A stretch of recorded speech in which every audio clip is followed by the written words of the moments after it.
Now, this week's Impact is supposed to help hype up for Hardcore Justice August 14th. It wasn't mainly stated, but at the end of the night, it was talked about for that match. And I'm going to get rid of that incident at the end of the show right now. In the beginning of the show, what did we get? We get the main event Mafia with Sabin, and Kurt Angle seemed to be the spokesman for the main event Mafia. He talks more than anybody else. Sabin looked okay, but when Bully Ray came out with a lawyer, all lawyered up, saying that I got whacked in the head, give me back my title, I'm going to sue everybody, just didn't fill me with a lot of interest. I was not interested in this segment. I'm sorry. Periodically through the night with Hogan and Dixie Carter, I still wasn't interested. By the time of the ending of this, I was not enjoying it at all. Now, Sabin did a good job talking to Bully Ray, saying pretty much, I'm not a whiner. I was out for 2 years. I just worked harder when I had a problem. And Bully Ray saying, how dare you? How dare you hit me in the head with the hammer? What type of man are you? You're not a man. I'm going like, if this is true, then you should allow Jeff Hardy to do this shit months ago when he got hit directly with a ball-teen hammer. But what do we get after the segments from both of them? Hogan saying there's going to be a steel cage match at Hardcore Justice, which is going to be on Impact. And Main Event Mafia and Aces and Eights are pretty much banned. How do I feel about that? Another supplemental pay-per-view show is being put on regular television. It takes away from the mystique of pay-per-view. I understand what they're doing. It actually saves some money. It makes it more interesting if they believe for the casual fan. But for me personally, it just takes something away. When really good matches come out, like the ladder match between Gail Kim and Terrence Terrell, it just didn't feel right having commercial interruption. Now, if they did it commercial free, that would make it much better. But they're not doing that. So I don't feel very good about this Hardcore Justice Impact. I don't. It's an interesting concept, yes. But then it messes up a regular Impact with a pay-per-view type of feel. You expect a lot more from them doing this, and they don't deliver. So that's my problem with it. Now, I'm going to the Ultimate X match now. Manic, Duff, and Marcalo, or whatever. Gene, who is, we know as Trent Beretta. I was surprised they didn't give Sanjay Dutt a video segment. I didn't see it. If you did, tell me. The one who had the best video segment was Manic, saying, I've been working 15 years. I've been robbed in Mexico, which does happen. I've been to Japan. I slept on floors the same as Eddie Guerrero. I've done as much as they've done. And I love this. Manic is my alter ego. That part I didn't get. They have not allowed the Manic character ever talk, from what I understand. So if this is the scene of Manic being allowed to talk now, and him stating that Manic, TJ Perkins, that's his alter ego, I can understand why they did it. The match itself was maybe about nearly 10 minutes long. It wasn't that bad. And in the end, Manic wins. I really felt that Sanjay Dutt should have won, but I wasn't interested in seeing Trent Beretta or Gene Marcalago, whatever his name is. I cannot pronounce that name. Sorry, I botched names. I didn't feel like he deserved to win, but I did believe that Sanjay Dutt was a much better one. But maybe they just want to do something special. And they did state this in the beginning of the show, that X Division champion going against world champion Manic versus Sabin. That might be interesting next week. We won't know until we see it. Now, I'm going to get the Anderson segments over because of what happened with Bully Ray. Now, before I go to the Supermet versus Anderson, the videos package they gave us of... I know people are not going to be fond of what I'm going to say, but it's the best way to say it. Seeing this with Bully Ray and Anderson makes it even more apparent to me, and I hope I'm wrong, that there's eventually going to be a civil war between Ace and Eight leader Bully Ray and Vice President Anderson. Seeing that Bully Ray wants to make sure that he gets the title, do whatever you got to do, and then he wins against Superman, gets 7 points, just makes it more of a feel that there's going to be a conflict between these two. I don't want to see it, but eventually it's going to happen. Look what happened with Main Event Mafia. Look what happened with... Sorry. I'm just saying it like this. Seeing Joe against Christopher Daniels, it wasn't a bad match. I've never really seen them much interact separately. They always had bad influence when it was Magnus. You know what I mean. It was actually kind of alright for me. But seeing Anderson there makes it obvious that they're really pushing Anderson to the top, so there will be some type of conflict. I'm hoping they're not going to do the worst thing would be to let Anderson become the leader and downgrade Bully Ray. Having the Civil War will hopefully break Aces and Ada. I'm hoping it's not going to be that, but you never know. And Christopher Daniels did win by a best moonsault ever. He had to do it twice because he messed up the first one. I was alright with it. The next match. Mickie Jane versus Gail Kim. I was actually very underwhelmed with this match. I love Mickie Jane, and the segment with Velvet Sky wasn't too bad. I was not bored with it.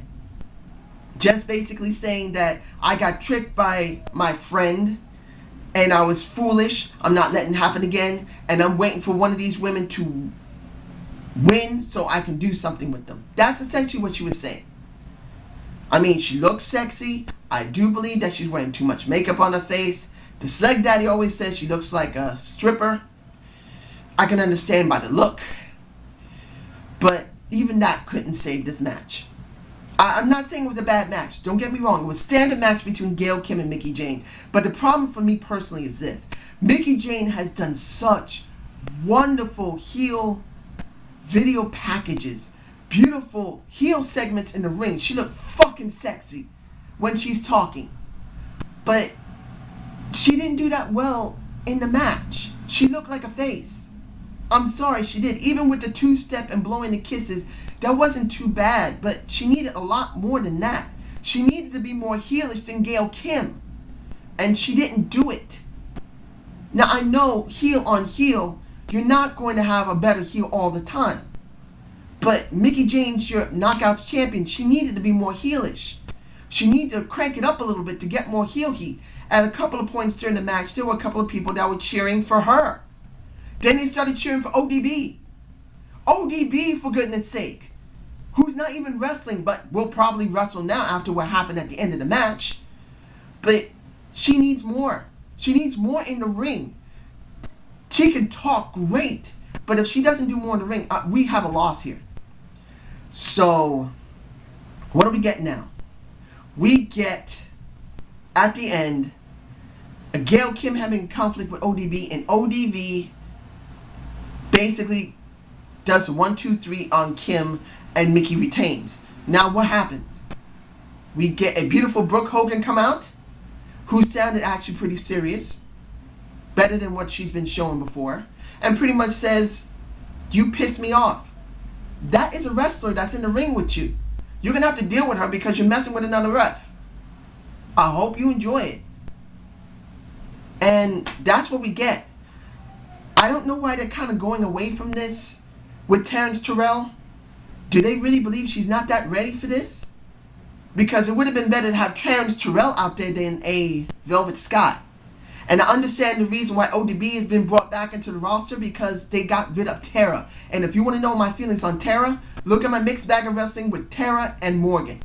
I also talk about some of the people who were released, but you can see clearly my thoughts on that, and I'm not going to connect it, but take a look at it for yourself. Now, I'm going to get the Joseph Park and Eric Young segment over with. This is just promoting Abyss to come back.